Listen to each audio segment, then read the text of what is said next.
The Minister of Labour and Employment, Chris Ngige, has joined the quest by the Southeast geopolitical zone to produce Nigeria's president in 2023.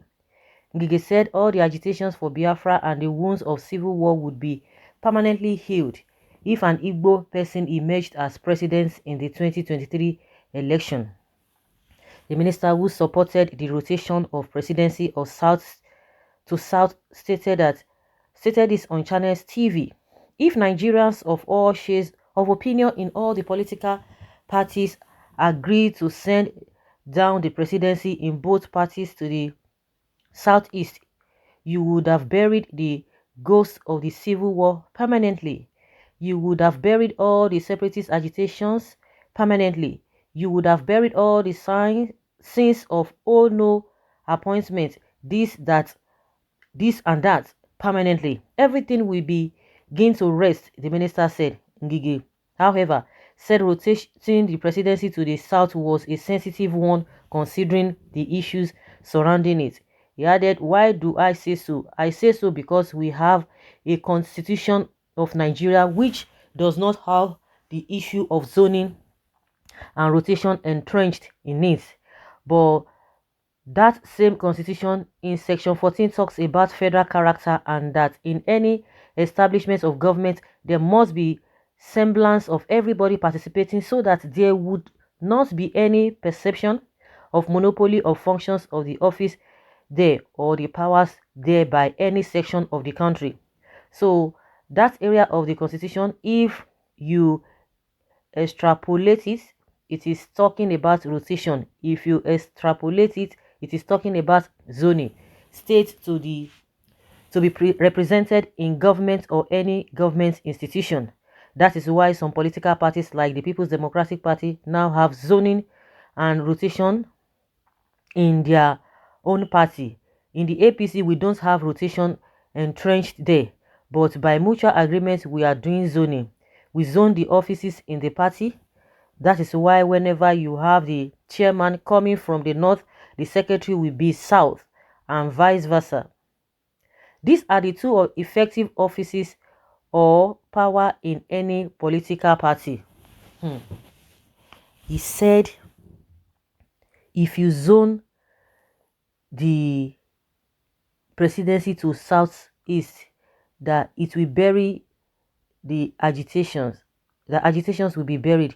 So, are you now saying now that you now believe in those agitators? You now see reasons why they are agitating. So, but you guys have not been speaking up before now. So when it came to the issue of presidency, and no wonder Senator Abaribe said they should not use Nnamdi Kanu's case to get their own political or to use it as a political solutions, because all of them are now coming up to say this and this and that. And that's why you see some of the Arewa telling us that oh, they want to use Nnamdi Kanu because of this presidency. And meanwhile, that one self does not even care. He does not. It's none of. He doesn't have business with all these politicians because he doesn't believe in them.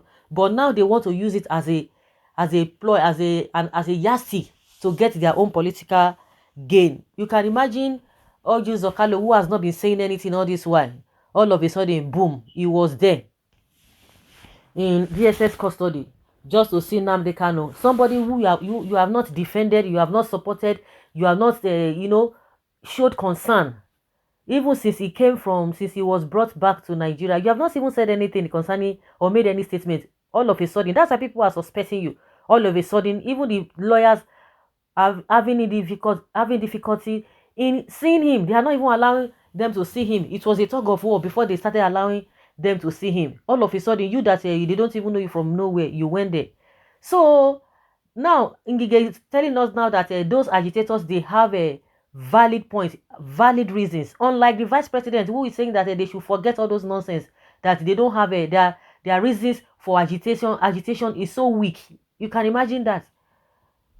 So one thing I've always asked again, because when we talk about it will end agitations and what have you, is it just to fulfill all righteousness? Okay, we want to get a Igbo presidency, and I've been saying it times without number that everybody is being marginalized. Things are not working well in this country.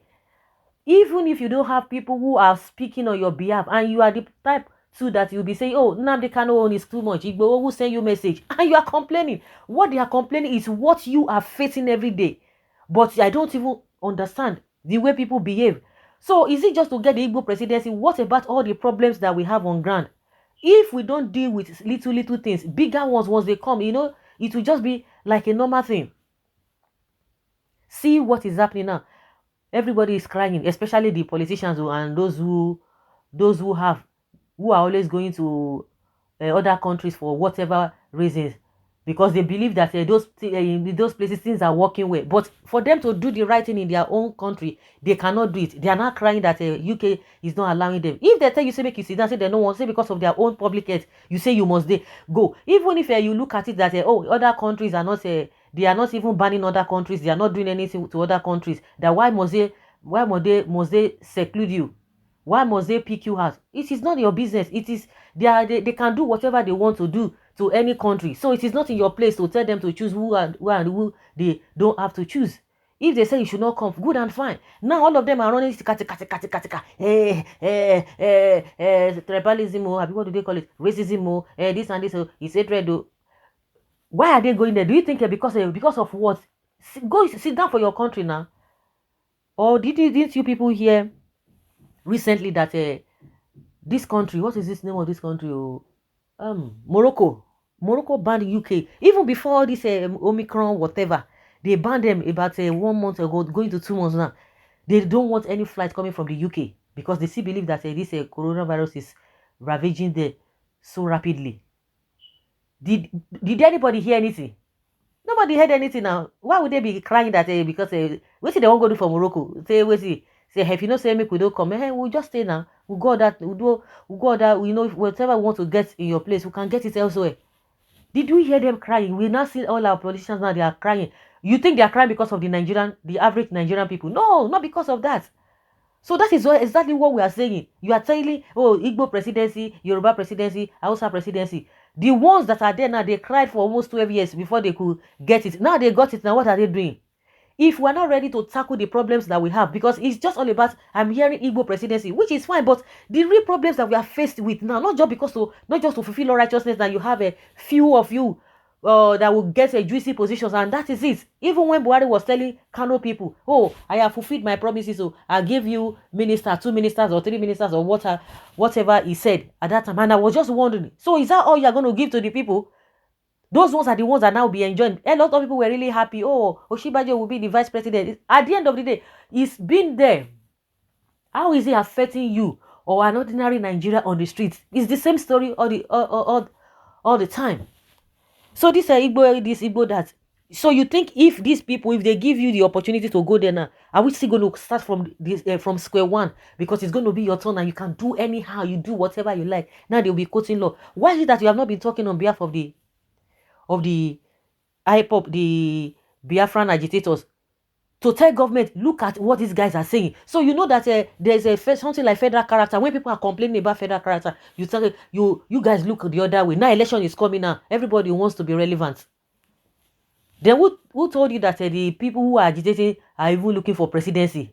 If you get the presidency, are you going to deal with all the problems they are talking about? It's still going to be the same thing. Our economy, nobody is saying anything. Security, So guys, that's just what I need to say. I don't want to make this video too long because it's so annoying and so pathetic. What do you think about this? Let's know in the comment section. Thank you.